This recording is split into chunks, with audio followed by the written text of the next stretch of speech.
Every day, something dramatic happens in the Caribbean that affects our lives. We'll give you the details. We'll give you the facts on Caribbean Perspective with Eddie Frederick. Host Eddie Frederick.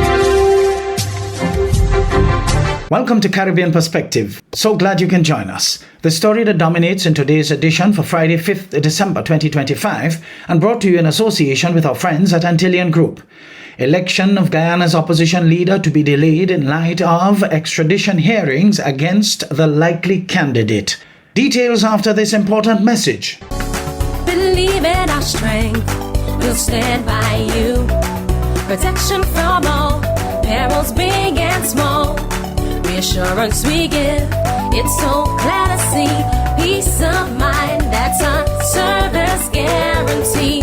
We look after all our family. Yes, we do at every opportunity. Antillean Group, underwriters of all classes of insurance solutions for your protection and investment. Live well financially.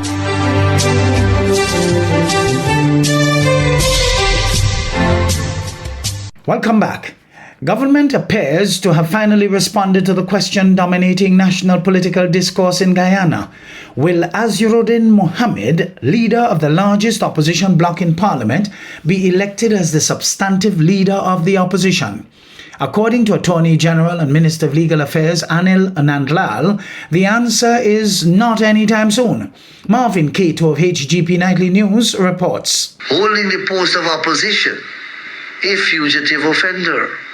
That to me is an issue far more important than a delay in the election of the opposition leader.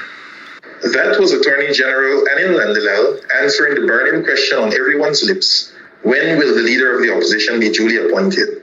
Nandlal, fumbling for words, basically said the election and swearing in of an opposition leader will happen after the conclusion of extradition proceedings involving Azziruddin Mohammed, leader of the We Invest in Nationhood Party, and also the larger political opposition in Parliament.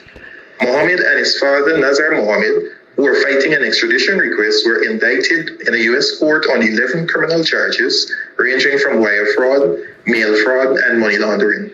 Over the past few weeks, Azziruddin and large crowds of supporters have been peacefully picketed in front of Guyana's Parliament building in downtown Georgetown in an effort to pressure Speaker Mansour Nadir, who is closely aligned to the governing party, the People's Progressive Party Civic, to do the right thing and convene a meeting to elect an opposition leader. The stain and the international stigma that will attach to our parliamentary process, to the institutions of Guyana, by a fugitive offender not only sitting there but holding the post of opposition leader is far graver and will cost us permanent damage.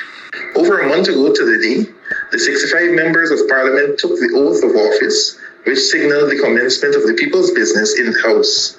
Days later, calls began to mount for Speaker of the House Mansour Nadir to immediately convene a meeting to elect the leader of the opposition. Despite these calls, the government refused to budge. Opposition voices in Forward Guyana's Amanzo Walton Desir and a Partnership for National Unity's Ganesh Mahipal have added their voices to the conversation, calling on the Speaker to do what is right. The We Invest in Nationhood Party has also written to the Secretary General of CARICOM, Dr. Carl Barnett, calling for urgent and immediate intervention on its behalf for the government to stop blocking the constitutional process and enable the election of the leader of the opposition, which has been improperly delayed for over 3 months after the September 1, 2025 elections. Marvin Cato reporting for HGP Nightly News. Freedom of expression is not absolute, but is it under threat? The question comes amid statements by Minister of Homeland Security Roger Alexander pertaining to Trinidad and Tobago's involvement in the conflict between the United States and Venezuela, and calls from the minister for the U.S. to take action. The issue was ventilated during the Movement for Social Justice Tuesday talk. TV6's Alicia Boucher has the details. Defamation and sedition laws are two legislative frameworks outlining limitations to certain aspects of freedom of expression. But is it being used by the government to silence those in criticism of decisions being made? Over a week ago, Homeland Security Minister Roger Alexander called on the United States to take action against media personnel based in the U.S. who he said are making dangerous statements, threatening collaboration between the U.S. and TNT, as well as seeking to destabilize the country. Movement for Social Justice Public Law spokesperson Attorney Renako Gregg says governments in past, including the Eric Williams administration, have tried to curb people from rising up against them. He adds that many who did rise up were considered radicals and were punished for it. It doesn't mean that it cannot happen today. And I think we have to flag when we hear the government coming out and saying things like we have to do something about those who are seeking to destabilize our country, because it has real meaning. Gregg says subsequent to Alexander's statements, the TTPS has been cautioning the public on social media about sedition and what it constitutes. And they highlighted elements of the Sedition Act that points to the fact that, well, if you're saying something that, you know, is like I had mentioned earlier with the definition of the Sedition Act that seeks to cause a rift, right? To make to create animosity between the classes, you could be charged for that.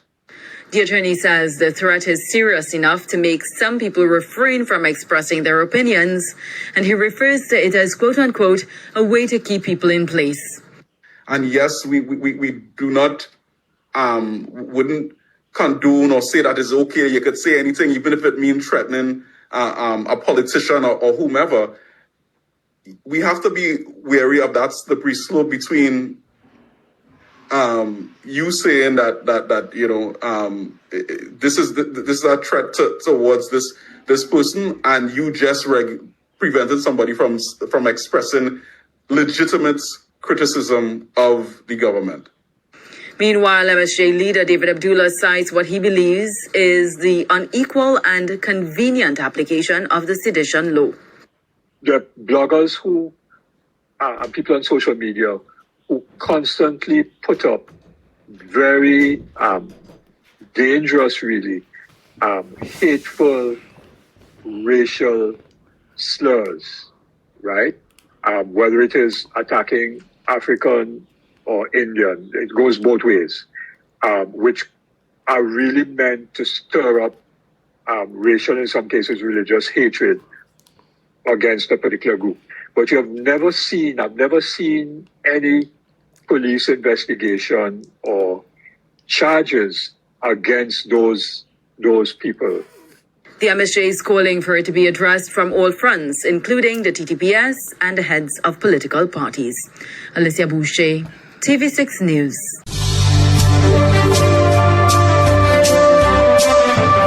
You're listening to Caribbean Perspective with Eddie Frederick, in association with our friends at Antillian Group, underwriters of all classes of insurance solutions for your protection and investment. Live well financially. One social activist has spoken to the enterprise community, saying poverty is no excuse for crime. She is sharing her personal story, one of hardship, but also one of resilience and wanting better for herself. Alicia Boucher again of TV6 News has the highlights. A testimony from an activist at the final installment for 2025 of the TNT Scrap Iron Dealers Association Crime Talks and Hamper Initiative held in the enterprise community on Wednesday morning. Activist Marva John Logan's brother was arrested at the age of 19 after being sent to pick up a package in Valsayn. She was 14 at the time, forcing her sister and her to work, including caring for the family's animals at 3 a.m. daily. The focus was in part to change their economic situation and in part to bail her brother out of prison. Logan says she persevered while barely having undergarments and wearing one pair of sneakers for 5 years. I didn't have no brand. My brand was my brain. A bright. Because when you're poor, you can't afford to be dense. My father was a cane cutter. My mother was a domestic worker. 9 children. Not one day we went hungry. Whether we eat bacon, butter, and drink black sage tea in the morning and black sage juice in the evening, because one hot and one cold. Logan says they didn't turn to crime. In bringing a message she says is centered on peace, love, and unity, the activist says crime prevention is about being fearless, selfless, passionate, and determined to change the world by first changing oneself. Don't tell me you're poor. That P in poverty is for your passion and your purpose. Find it.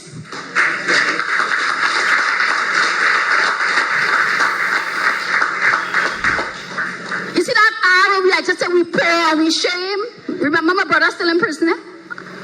I want you to remember all what we're doing outside, cleaning people's yard, helping them with their homework, running to get school clothes, doing things to get books in we bag. My brother still sitting in prison at 19. I'm still 14 doing all what I'm doing, right? The activist states without being organized and relentless, negative elements, including crime, will consume people. Her brother turned to drugs in prison, but there was a light at the end of the tunnel, and they succeeded in seeing his release from behind bars.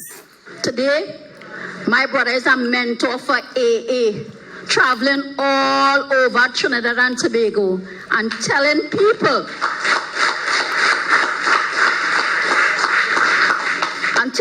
about his journey and about crime. John Logan has created the Ryudan Empowerment Foundation with a sports model that has seen her travel to Austria, Vienna, and on the United Nations platform, using her voice to speak about crime prevention. She tells the enterprise community that there are many initiatives set up by various groups, including non-governmental organizations, but she questions how many parents send their children to be involved in something good. The activist has left some food for thought. We cannot talk crime prevention and look at the police, the government, the MP, the councillor. Look at yourself. Most person here know who I am.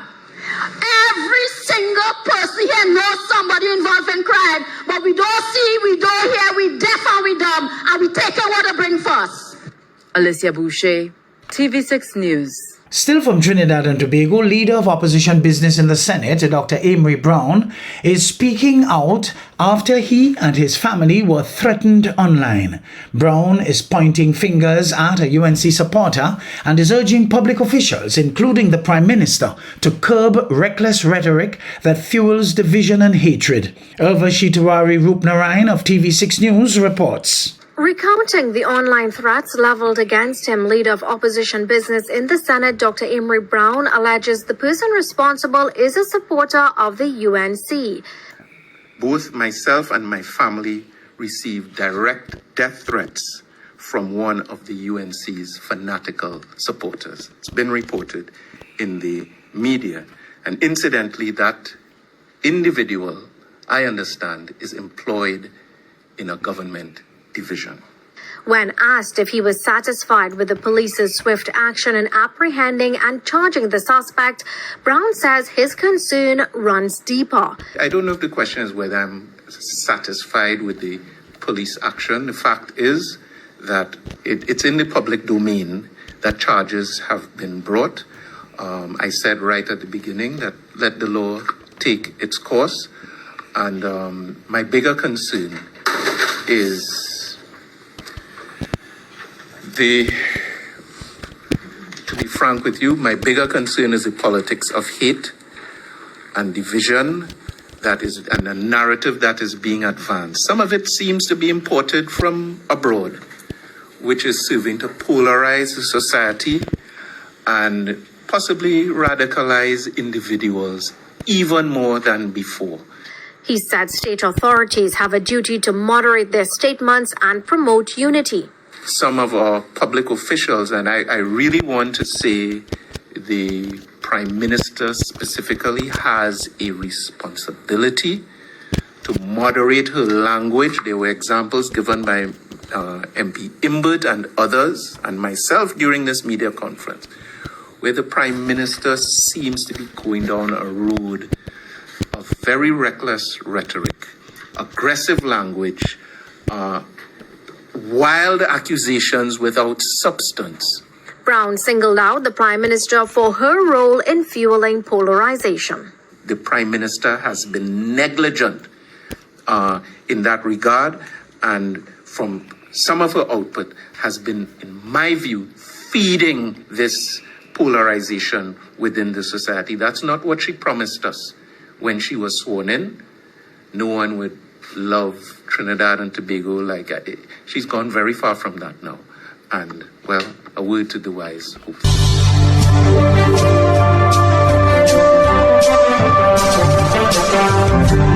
I am Eddie Frederick, wishing you a restful weekend. This has been Caribbean Perspective, a whole new approach to highlighting developments in the Caribbean. In the meantime, please follow us on Facebook and subscribe to our YouTube channel for daily regional news and more, in association with our friends at Antillian Group. Believe in our strength, we'll stand by you. Protection from all perils, big and small. Reassurance we give, it's so clear to see. Peace of mind, that's our service guarantee. We look after all our family. Yes, we do at every opportunity. Antillian Group, underwriters of all classes of insurance solutions for your protection and investment. Live well financially.